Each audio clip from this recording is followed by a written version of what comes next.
செய்திகள் தொடர்கின்றன. பாலியல் புகார் உள்ளிட்ட பல்வேறு குற்றச்சாட்டுகளுக்கு ஆளான நித்யானந்தா நடிகை ரஞ்சிதாவுடன் நேபாளத்திற்கு தப்பி ஓடியிருக்கலாம் என்ற சந்தேகம் எழுந்துள்ளது. இதைத் தொடர்ந்து போலீசார் தீவிர புலன் விசாரணை நடத்தி வருகின்றனர். அமெரிக்காவைச் சேர்ந்த ஆர்த்தி ராவ் என்ற பெண் கொடுத்த பாலியல் புகாரின் அடிப்படையில் சாமியார் நித்யானந்தா மீது வழக்கு பதிவு செய்யப்பட்டது. இந்த குற்றச்சாட்டை மறுப்பதற்காக செய்தியாளர்கள் சந்திப்பின் போது நித்யானந்தா ஆட்கள் நடந்து கொண்ட அநாகரிகமான முறை செய்தியாளர்களை மட்டுமின்றி பொதுமக்களையும் முகம் சுழிக்க வைத்தது. இந்த சூழலில் நித்யானந்தா மீது பாலியல் புகார் வழக்கு பதிவு செய்யப்பட்டு அவரை பெங்களூரு போலீசார் கைது செய்ய திட்டமிட்டதை அறிந்து நித்யானந்தா தனது பிடதி ஆசிரமத்திலிருந்து தப்பியோடி தலைமறைவாகிவிட்டார். அவருடன் நடிகை ரஞ்சிதாவும் சென்றுள்ளதாக கூறப்படுவதால் இந்த விவகாரத்தில் கூடுதல் பரபரப்பு எழுந்துள்ளது. மாறு வேடத்தில் நட்சத்திர ஓட்டல்களில் இருவரும் தங்கியிருக்கக்கூடும் என்ற அடிப்படையில் கர்நாடகாவில் உள்ள நட்சத்திர விடுதிகளில் போலீசார் சோதனை நடத்தி வருகின்றனர். இதற்கிடையே நடிகை ரஞ்சிதாவுடன் நித்யானந்தா நேபாளத்திற்கு தப்பியோடி இருக்கலாம் என்ற சந்தேகம் எழுந்துள்ளதால் போலீசார் தீவிர புலன் விசாரணை மேற்கொண்டு வருகின்றனர்.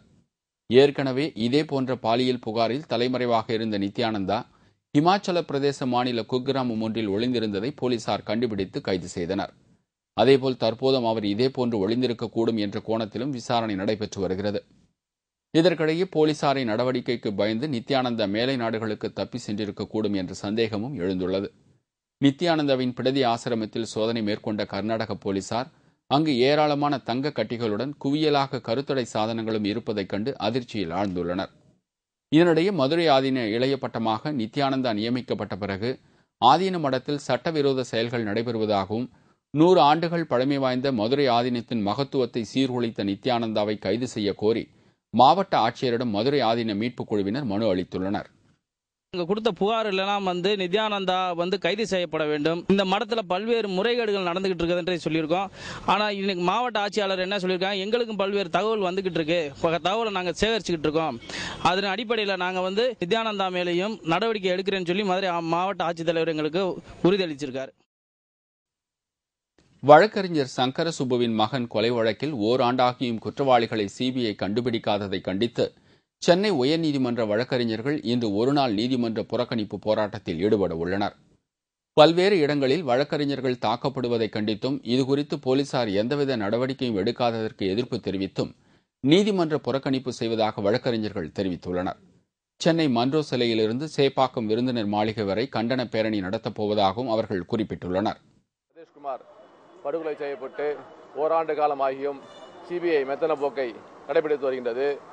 இந்த கொலை வழக்கிலே உண்மையான குற்றவாளிகளை இதுவரை சிபிஐ கைது செய்யவில்லை. இதை கண்டித்து சென்னையிலே ஒரு பேரணியை நாங்கள் ஏற்பாடு செய்துள்ளோம். கடந்த ஒரு வருடத்திற்கு முன் வழக்கறிஞர் சங்கர சுப்புவின் மகன் சதீஷ்குமார் மர்ம நபர்களால் கொலை செய்யப்பட்டார். இந்த வழக்கில் போலீசாரின் விசாரணையில் எந்தவித முன்னேற்றமும் ஏற்படாததை அடுத்து வழக்கு சிபிஐக்கு மாற்றப்பட்டது. இந்நிலையில் சதீஷ்குமார் கொலை வழக்கில் தொடர்புடைய குற்றவாளிகளை சிபிஐ கண்டுபிடிக்கவில்லை என்று குற்றம் சாட்டிய வழக்கறிஞர்கள் இன்று நீதிமன்ற புறக்கணிப்பு போராட்டத்தில் ஈடுபட உள்ளனர். பணத்தை இரட்டிப்பாக தருவதாக கூறி பல கோடி ரூபாய் மோசடி செய்த மூலிகை நிறுவனத்தின் மீது எந்தவித நடவடிக்கையும் எடுக்கப்படவில்லை என்று பொதுமக்கள் குற்றம் சாட்டியுள்ளனர்.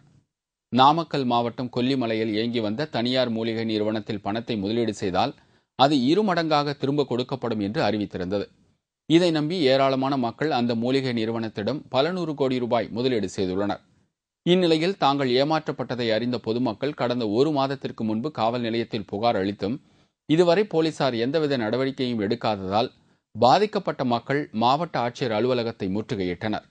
மேலும் இந்த மோசடிக்கு உடந்தையாக இருந்த அதிமுக பிரமுக சுந்தரம் என்பவரையும் நிறுவன உரிமையாளர் ஜெகதீஷ் என்பவரையும் கைது செய்து பணத்தை திரும்ப பெற்றுத்தர வேண்டும் என்று பாதிக்கப்பட்டவர்கள் கோரிக்கை விடுத்துள்ளனர்.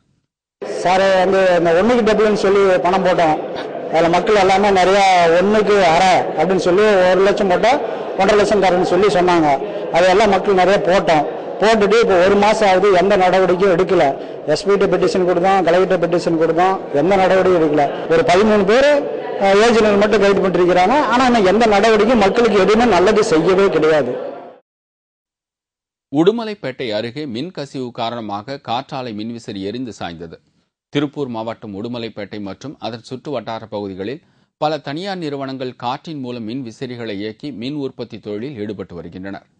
இந்நிலையில் ஈரோட்டைச் சேர்ந்த தனியார் தோல் தொழிற்சாலையின் சார்பில் உடுமலை பகுதியில் 36 காற்றாலைகளை நிறுவப்பட்டுள்ளது. அவற்றில் ஒரு காற்றாலையின் மேல் பாகத்தில் ஏற்பட்ட மின்கசிவு காரணமாக மின்விசிறி எரிந்து நாசமானது. மேலும் அருகில் இருந்த மின் கம்பங்களின் மீது உடைந்த மின்விசிறி பாகங்கள் பட்டதால் மின் இணைப்பு துண்டிக்கப்பட்டது. வருமான நோக்கில் செயல்படும் தனியார் காற்றாலை நிறுவனங்கள் போதிய பாதுகாப்பு வசதிகளையும் வழிமுறைகளையும் மேற்கொள்ள வேண்டும் என்று பொதுமக்கள் கோரிக்கை விடுத்துள்ளனர். நெல்லை மாவட்டத்தை கலக்கிய 2 கொள்ளையர்களை போலீசார் கைது செய்தனர். அவர்களிடமிருந்து சுமார் 16 லட்சம் ரூபாய் மதிப்பிலான பொருட்கள் பறிமுதல் செய்யப்பட்டது. நெல்லை மாவட்டம் வள்ளியூர், அம்பாசமுத்திரம் உள்ளிட்ட பகுதிகளில் கடந்த சில மாதங்களாக பெண்களிடம் செயின் பறிக்கும் சம்பவங்கள் நடைபெற்று வந்துள்ளன. இதையடுத்து குற்றவாளிகளை பிடிக்க போலீசார் தீவிர தேடுதல் வேட்டையில் ஈடுபட்டனர். இந்நிலையில் விகேபுரம் பகுதியில் நேற்று போலீசார் வாகன சோதனையில் ஈடுபட்டபோது காரில் வந்த இளங்கோ மற்றும் சங்கர் ஆகியோரை விசாரித்தனர். விசாரணையில் இவர்கள் கடந்த ஓராண்டாக நெல்லை மாவட்டத்தின் பல்வேறு பகுதிகளில் கொள்ளை சம்பவங்களில் ஈடுபட்டது தெரியவந்தது. இதையடுத்து இளங்கோ மற்றும் சங்கர் ஆகிய இருவரையும் போலீசார் கைது செய்தனர். இந்த தனிப்படையினர் இன்று காலையில் வாகன தணிக்கையில் ஈடுபடும்போது அவர்களிடமிருந்து 39 பவுண்ட் தங்க நகைகள், 4 லட்சம் ரூபாய் மதிப்புள்ள மாருதி வேன் மற்றும் 5 பைக், டிவி, செல்போன் உள்ளிட்ட சுமார் 16 லட்சம் ரூபாய் மதிப்புள்ள பொருட்களை போலீசார் பறிமுதல் செய்தனர். ஆம்னி வாகனத்திலே இளங்கோ, சங்கர் என்ற 2 நபர்கள் வருவதை நிறுத்தி விசாரித்த பொழுது மேற்படி குற்ற சம்பவங்களில் அவர்கள் ஈடுபட்டிருப்பது தெரியவந்து அவர்களை கைது செய்தனர். கைது செய்து அவர்களிடமிருந்து 39 பவுண்ட் நகைகள், ஒரு மாருதி ஆம்னி வேன், 5 இருசக்கர வாகனங்கள், பிற வீட்டு உபயோக சாதனங்கள் ஆகியவற்றை கைப்பற்றியுள்ளனர். திருவள்ளூர் அருகே டாஸ்மாக் மேற்பார்வையாளரை தாக்கி 1,92,000 ரூபாயை 6 பேர் கொண்ட கும்பல் ஒன்று கொள்ளையடித்து தப்பிச் சென்றுள்ளது. இதுகுறித்து நசரத்பேட்டை போலீசார் வழக்கு பதிவு செய்து விசாரணை நடத்தி வருகின்றனர். வழக்கம் போல் விற்பனை தொகை நான் பேங்கில் செலுத்துவதற்காக வீட்டுக்கு கொண்டு போய்ட்டு மறுநாள் செலுத்துவேன். அதே போல் நேற்றும் அதே போல் விற்பனை தொகை 1,92,540 ரூபாவை கொண்டு போகும்போது 6 பேர் சேர்ந்த கும்பல் வழிமறித்து என்னை கையால் தாக்கிவிட்டு பணத்தை பற்றி கொண்டு செலுத்திட்டார்கள். அதை பற்றி நான் வேலைவாய்ப்பு ஸ்டேஷனில் புகார் கொடுத்துள்ளேன். பெரம்பலூரில் தேசிய அடையாள அட்டை வழங்குவதற்காக புகைப்படம் எடுப்பதில் தாமதம் ஏற்பட்டதால் பொதுமக்கள் சாலை மறியலில் ஈடுபட்டனர். மத்திய அரசின் திட்டமான தேசிய அடையாள அட்டை வழங்கும் பணி நாடு முழுவதும் நடைபெற்று வருகிறது.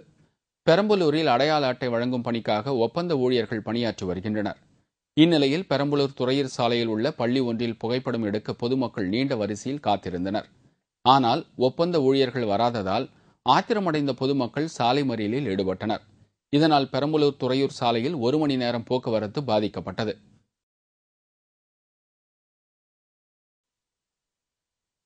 மாமல்லபுரத்தில் உள்ள ஸ்தலசயன பெருமாள் கோவிலை மத்திய தொல்பொருள் துறையினர் கையகப்படுத்துவதை கண்டித்து அனைத்து வீடுகளிலும் கருப்பு கொடி ஏற்றி அந்த பகுதி மக்கள் எதிர்ப்பு தெரிவித்தனர்.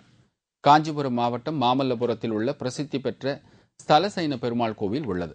இந்த கோவிலை மத்திய தொல்பொருள் துறையினர் கையகப்படுத்தி உள்ளதால் அதற்கு எதிர்ப்பு தெரிவித்து மாமல்லபுரத்தில் உள்ள அனைத்து கட்சியினரும் பொதுமக்கள் தங்களது வீடுகளில் கருப்பு கொடி ஏற்றியுள்ளனர். மத்திய தொல்பொருள் துறையை கண்டித்து 4 கட்டமாக போராட்டம் நடத்தப்போவதாக அந்த பகுதி மக்கள் தெரிவித்தனர். முதல் கட்டமாக வீடுகளில் கருப்பு கொடி ஏற்றி கடையடைப்பு போராட்டத்தை தொடங்கியுள்ளனர்.